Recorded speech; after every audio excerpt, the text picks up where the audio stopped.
Factor ने काम किया है, जिस बात की चर्चा नरेंद्र मोदी कि नरेंद्र नीतीश भाई जो दोनों बिहार की जनता के लिए काम कर रहे हैं। और चलिए देखिए इस पूरी खबर और इस अब तक के पूरे रुझान को समझने की भी कोशिश करेंगे, उसके एनालिसिस भी करने की कोशिश करेंगे। हमारे साथ ग्रुप एडिटर जो है न्यूज 18 नेटवर्क के ब्रजेश कुमार सिंह, वो हमारे साथ जुड़ेंगे। इसके साथ साथ अजय सिंह जो वरिष्ठ पत्रकार हैं वो जुड़ेंगे। सर, हम चाहेंगे कि आप आए और क्या अब तक आप लोगों ने इस रुझान को लेकर के महसूस किया है, और एनडीए ने जिस तरीके से 192 का आंकड़ा तक को पहुंचा है, महागठबंधन की बात करें तो अर्धशतक तक भी आंकड़ा नहीं पहुंचा, अब तक क्या एनालाइज कर पा रहे हैं?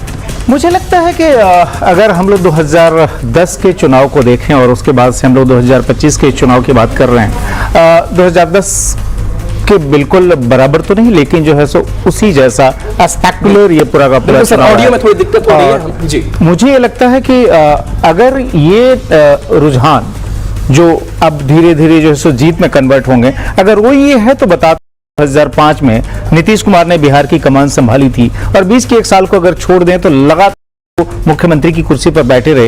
एक तरह से कहा जाता है कि उनका ये आखिरी चुनाव है। उसमें अगर इस तरह का बम्पर अगर मैंडेट मिलता हुआ दिखाई दे रहा है, मैं बार बार कह रहा हूं कि रुझान जो कि असेंबली इलेक्शन में धीरे धीरे जो है जीत में कन्वर्ट हो जाएंगे, तो ये बहुत बड़ी कामयाबी है। सर, मैं आपसे समझना चाहूंगा, चूंकि बिहार की राजनीति को आप पिछले 30-35 साल से लगातार बहुत करीब से ऑब्जर्व करते रहे हैं, बल्कि आपका पर्सनल एक तरह से कह सकते हैं इक्वेशन भी रहे हैं जिनमें कि आप इन नेताओं को बहुत करीब से जानते भी हैं।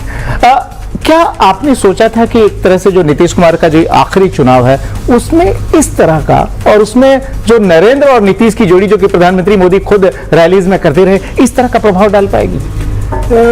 मैं रिपोर्टर के तौर पे तो नहीं, लेकिन बीच बीच में मैं बिहार जाता रहा और जमीन पे उस तरह से घूम के लोगों से मिलता रहा।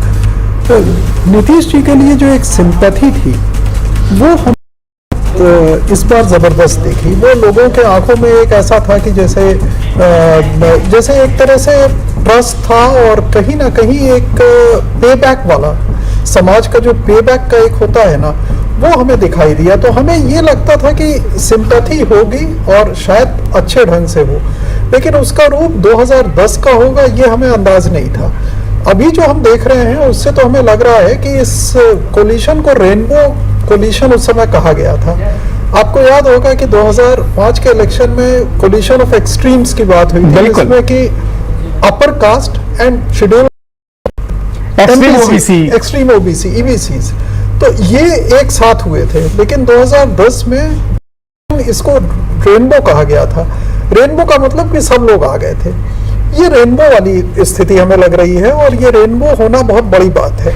आपने नीतीश कुमार के लिए कहा कि बिहार की जनता ने जैसे एक तरह से पे बैक टाइम जैसा जो है सो रेस्पॉन्स दिया है, लेकिन उसके साथ जो है प्रधानमंत्री नरेंद्र मोदी का अपना ऑरा और करिश्मा, क्योंकि जिससे भी बात की जा रही थी ग्राउंड पे, जब हमारे करेस्पॉन्डेंट जा रहे थे, बार बार लोग मोदी जी का नाम ले रहे थे, और साथ में वो 10,000 रुपए का जो फैक्टर था, या जो प्रधानमंत्री मोदी पर जो ट्रस्ट था, वह जो है कितना बड़ा डिसाइडिंग फैक्टर रहा।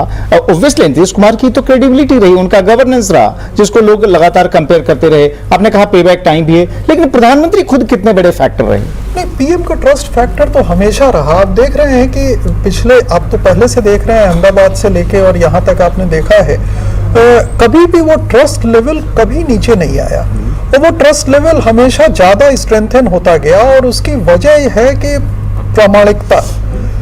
दोनों नेताओं में अगर आप देखें तो दोनों नेताओं में आपको लगेगा कि प्रामाणिक ढंग से इन्होंने जिस तरह से सोशल लाइफ और अपनी लाइफ जिस तरह से लीड की है, लोगों के दिमाग में है कि कोई ऑल्टरनेटिव है ही नहीं जो इस ढंग से हो। तो हमें साफ लगता है कि ये एक तरह से लोगों को ये लगा। एक हम आपको किस्सा बताते हैं, 2005 के बाद की बात है।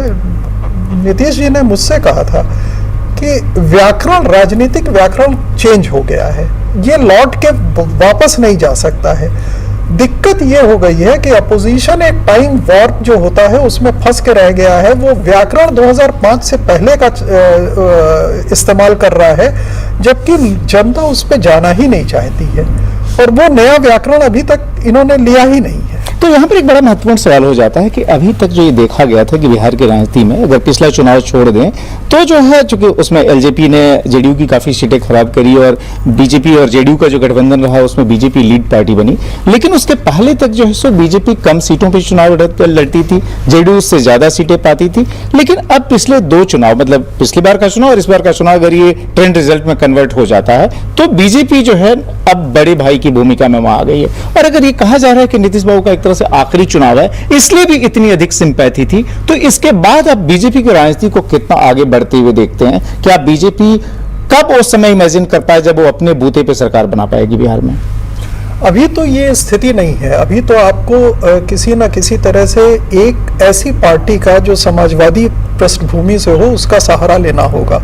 उसकी वजह है कि कास्ट कॉन्शियसनेस वहाँ ज़्यादा है और बैकवर्ड जो पार्टी है, क्योंकि आप अगर किसी भी रूप में देखें तो जेडीयू को आइडेंटिफाई किया जाता है ईबीसीज के साथ, ईबीसीज और कुर्मीज के साथ।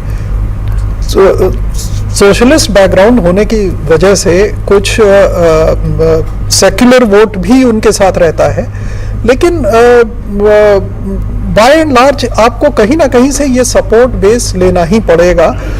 दिक्कत ये हुई है कि सुशील मोदी जी के बाद